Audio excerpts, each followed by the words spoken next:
Hey guys, what's up? Welcome back to Chem 1 BSI. My name is Roane. Today we'll be going over some rate laws, some rate laws formulas and some problems. The first thing I want to talk about when we talk about rate laws is I want to talk about some of the formulas. So there are a bunch of different rate law formulas, and they all relate to whatever order reaction you have, and I'll talk about how to find that later. But all of these orders, you have 0, 1, 2, and you can even have 3. Well, not 3, but you can have more than 2, but it's probably not important. Every single order has a different formula depending on what you're looking at. So everything will have a different half-life formula. Everything will have a different integrated rate law formula. Everything will have a different straight line plot formula.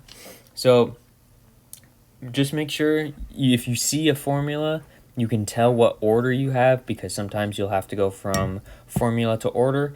Sometimes it'll give you an order, and you'll have to be able to come up with the formulas for it. So it'll say you have a first order reaction. How do you find the half-life? And you'll have to memorize this formula here, and then use the rate constant to find that. But everything will have a different formula, and that's important.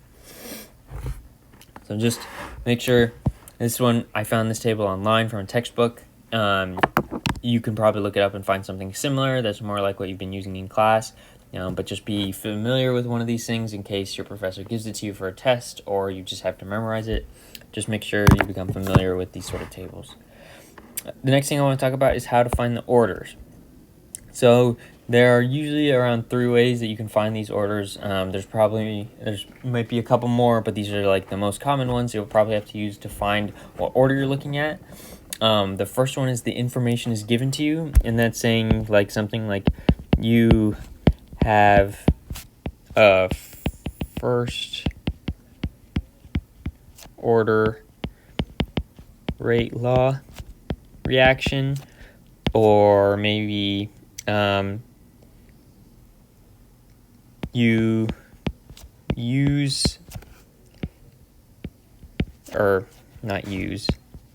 plot the concentration of A versus T to get a straight line. So something like this. So the first bullet point, it literally just tells you what order you have. It says you have a first order rate law reaction. That tells you, okay, in first order, I know the formulas. The second one says, okay, so you use this formula here to plot a straight line. Okay, and that's saying, okay, you go back up to your formulas. Okay, you plotted this formula, you got a straight line, so that tells you, oh, I have a 0 order reaction. Okay, but that's the information is given to you. You don't have to do anything. Second, your rate constant K. If you have the rate constant, sometimes you'll be given rate constant. If you have rate constant, the units here of molarity directly relate to your rate order. Okay, so this number, this -1, is equal to 1 minus n, and this n is rate order, or order number. Okay, so whatever number that is will tell you what order number you have. And you can just solve this, okay? So this formula is constant, and you just set it equal to whatever number exponent you have. But you can just solve it. So move n over, you get n minus 1 equals 1, and then you move the -1 over, n equals 2. This tells you you have a second order reaction, okay? So that's another way you can find order. Last one is the most complicated one, and this is the one you guys might have to do on the worksheet this week, the supplemental worksheet. But you'll be given a table, okay, and these numbers, okay, you will have to use these numbers and plug them into one of these formulas to figure out which formula will give you a straight line, okay? And the way to figure out what gives you a straight line is if I use a formula, I plug in 2 points, I plug in 1 and 2, and I get a slope. So I plug it into the slope form down here. If I plug it into the slope form, I'll get a slope. If I plug 5 and 6 in, and I use the same formula, I'll get the same slope. And that's the same for any points on these in this table. If I use 2 points, I'm going to get the same slope. Okay. and that's important, okay? If I get the same slope throughout the points, that's telling me, okay, I have a straight line, okay? And that formula will get you your order. For example, you can do a little bit of deductive reasoning. If I'm plotting A versus T, that would be a direct linear line. So each, I should be increasing by the same amount each unit. And so if I look at these numbers here, I'm increasing by a different amount almost every single time. So I know it's not going to be the first one. It's not going to be a zero order. If I use the second one, and just make sure you remember if you're using whatever you're using, whatever graph you're using, you have to do this to your concentration values. So I'm not just putting in 8.23 times 10 to the negative third. I have to do ln of 0.00823 minus ln of 0.00674 all over, and then so x1 will be 10 minus 20. And then so I have to, and then we'll use 5 and 6 down there. We'll use ln 0.00370 minus ln of 0.00303 all over this, all over 50 minus 60. Okay.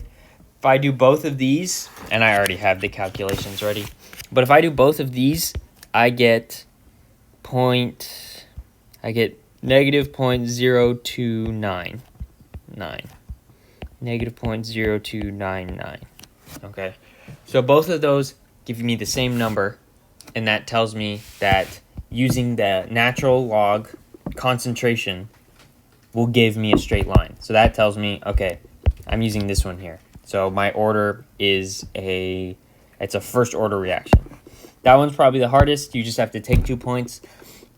You have to take 2 separate pairs of points, plug them into the slope formula, and you have to get the same slope. And you have to use these different ones. So this one would just be A if I was using this one, but you can kind of see. And this one I'm using 1 over A. Okay. However, so that's how you're going to find order. Next thing, we have a practice problem. Okay, so initial concentration of reaction is 1.58 molar for a second order reaction. It takes 12.3 minutes for the concentration to decrease to 0.751 molar. Calculate the rate constant K. Okay, so the first step I want to do is I have to figure out which formula I'm using. Okay, so I'm going to be using an integrated rate law, because I have an initial concentration and a final concentration. And I'm going to be using the formula for a second order reaction. Okay, so second order, this formula here. Integrated rate law, I've got an A final, it's this formula here. I have 1 over concentration of A final equals rate constant times T plus 1 over the concentration of initial A. Okay, and then I plug and chug. So right here, this is my initial formula, or my initial concentration. This right here is my final concentration. T here, you can put whatever units you have, you just plug it in. And then you just solve for K. Okay, so I get K equals 0.056. Okay, now to do units,